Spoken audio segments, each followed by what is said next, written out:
प्यारे व्यूअर्स, अगर आपने साग वगैरह खाना है तो हमारे घर तशरीफ लाएं। अभी तो हम काट रहे हैं, बनेगा कल। तो प्यारे व्यूअर्स, ये देखें देसी तरीके से हम साग किस तरह काट रहे हैं।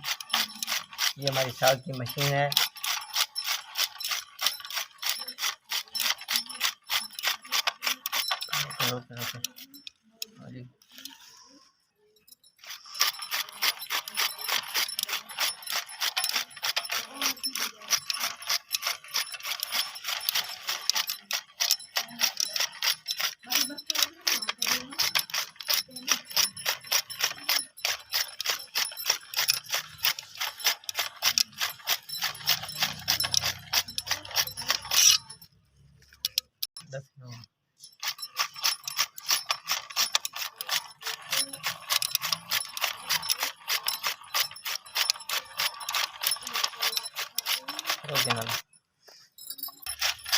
तो प्यारे व्यूअर्स, अगर आपको हमारी वीडियो पसंद आए तो लाइक कीजिएगा, शेयर कीजिएगा, कमेंट कीजिएगा। और जो भाई नए हैं हमारे चैनल पे तो हमारे चैनल को सब्सक्राइब भी करें।